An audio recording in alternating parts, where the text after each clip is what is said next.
रूस और यूक्रेन के बीच जंग छठे दिन में प्रवेश कर चुकी है। युद्ध के छठे दिन कीव पर बड़े हमले की तैयारी में नजर आ रहा है। रूस और राजधानी कीव के नजदीक पहुंचा है 40 मील लंबा रूसी सेना का काफिला।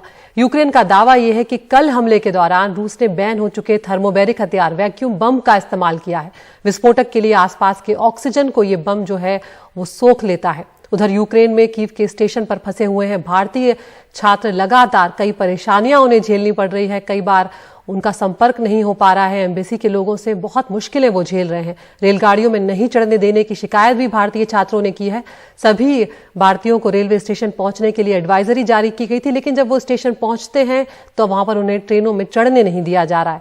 और रूस और यूक्रेन के बीच पहले दौर की बातचीत बेलारूस में खत्म हो गई है। दूसरे दौर की बातचीत के लिए दोनों देश तैयार नजर आ रहे हैं। रूस की सेना यूक्रेन की राजधानी कीव पर बमबारी कर रही है, तो वहीं खार्किव में भी संघर्ष जारी है। हम सीधा रुख कर रहे हैं हमारी सीनियर एडिटर कादम्बिनी शर्मा के पास चल रहे हैं। कादम्बिनी, एक तरफ तो बातचीत की बात रूस की तरफ से की जा रही है, दोनों देशों में बातचीत चल रही है, और दूसरी तरफ थर्मोबैरिक बम जो कि बैन है उनका इस्तेमाल आप कर रहे हैं, वैक्यूम बम की आप का इस्तेमाल कर रहे हैं, जो अपने आप में और ज्यादा घातक है और ज्यादा तबाही मचा सकता है। बिल्कुल आदिति, यही वजह है कि रूस की मंशा पर सवाल उठते हैं कि एक तरफ वो बातचीत की टेबल पर आते हैं, यूएनजीए में कहते हैं कि यूक्रेन ने शुरुआत की है इस पूरी लड़ाई की, ये भी कहते हैं कि हम बातचीत के लिए तैयार हैं और कुछ हल निकाला जाना चाहिए। लेकिन इसके साथ साथ हम देख रहे हैं कि किस तरह से एक 40 किलोमीटर लंबा कॉन्वॉय जो है, हथियारों का जखीरा, सैनिक सब बढ़ रहे हैं लगातार। अभी से कुछ ही देर पहले एक खबर आई है कीव के बिल्कुल पास एक मिलिट्री इंस्टॉलेशन है, वहां पर बड़ा धमाका हुआ है, वहां पर शेलिंग हुई है, तो उसमें 70 यूक्रेनियन सैनिकों के मारे जाने की बात है। और दूसरी तरफ पुतिन ये भी कह रहे हैं कि जो भी देश यूक्रेन की मदद कर रहे हैं, अगर रूसी सैनिक मारे जाते हैं तो ये उनके ऊपर होगा।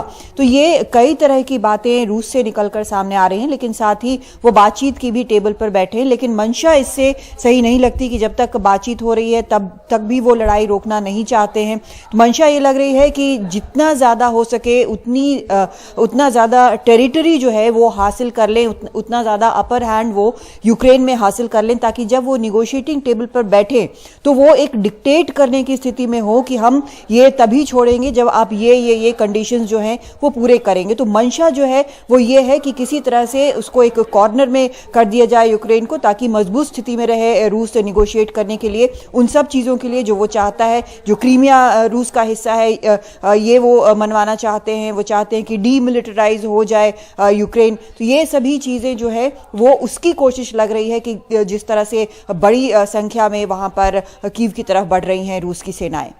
बिल्कुल कादम्बिनी, आप लंबे वक्त से विदेशी मामले जो हैं वो कवर कर रही हैं। ऐसी स्थिति में कादम्बिनी, क्या वो परिस्थिति हो सकती है कि रूस को रोका जा सके? क्योंकि अब तक सब कुछ ही नाकाम साबित होता नजर आ रहा है। सिर्फ दबाव जो बनाने की कोशिशें हैं वो बढ़ रही है, लेकिन दबाव काम आता तो नजर आया नहीं है। देखिए अदिति, अभी तक जो दबाव बनाने की कोशिश की गई है वो सैंक्शंस के जरिए की गई है। वित्तीय कई प्रकार के प्रतिबंध लगे हैं, एयर स्पेस क्लोज किया गया है, अलग अलग जो खेलों के फेडरेशन है उन्होंने रूसी खिलाड़ियों को रोक दिया है, एयर स्पेस बंद है, अधिकतर देशों ने आसपास एयर स्पेस बंद कर दिया। ये भी कहा जा रहा है कि एयर स्पेस बंद था इसलिए विदेश मंत्री जो रूस के हैं वो ट्रैवल नहीं कर पाए न्यूयॉर्क। तो ये कई तरह की चीजें सामने आ रही हैं, लेकिन इसका नतीजा क्या हो रहा है? इसका नतीजा जमीन पर नजर नहीं आ रहा है। जहां तक सैनिकों का सवाल है, सैन्य बल इस्तेमाल करने का सवाल है, वो जमीन पर नजर नहीं आ रहा। रूस अभी भी आगे बढ़ रहा है। तो लेकिन एक यहां पर हमको ये भी समझना होगा कि कोई भी दूसरे देश की सेना जो है वो साथ मिलकर यूक्रेन के नहीं लड़ रही है। भले ही एड भेजा जा रहा है, भले ही हथियार भेजे जा रहे हैं, लेकिन आखिर जो वहां के लोग हैं, जो यूक्रेन के नागरिक हैं, चाहे वो सैनिक हों, और कई ऐसी खबरें आई कि जो पीई टीचर हैं या फिर जो हिस्ट्री पढ़ाते हैं, जो प्रोफेसर हैं, इस तरह के लोग अब फोरफ्रंट पे लड़ाई के मैदान में सामने खड़े हैं। तो वहाँ के आम नागरिक जो हैं वो भी अब हथियार उठा के लड़ रहे हैं। 18 से 60 साल की उम्र के पुरुषों को देश छोड़ने के लिए मना किया गया है, मोलोटोव बॉम्ब बनाने के लिए बोला गया है। तो हम समझ सकते हैं कि सारे एड्स के बावजूद, सारी मदद के बावजूद जमीन पर जो एक एक शख्स जो लड़ रहा है वो यूक्रेन का है। हालांकि एक कॉल वहां पर यूक्रेन के प्रेसिडेंट ने दिया है कि जो भी जहां से भी यूक्रेन के पक्ष में लड़ने के लिए आना चाहे वो यूक्रेन आके उनकी सेना के साथ लड़ सकता है, रूस की सेनाओं के साथ। बिल्कुल, और इस तरह की बातचीत से ही कहीं ना कहीं अंदाजा लग जाता है कि किस स्थिति में इस वक्त यूक्रेन है, वो कितना अलग थलग पड़ा हुआ नजर आ रहा है और जमीन पर सिर्फ यूक्रेन ही है जो रूस का सामना कर रहा है। शुक्रिया कादम्बनी इस तमाम जानकारी के लिए।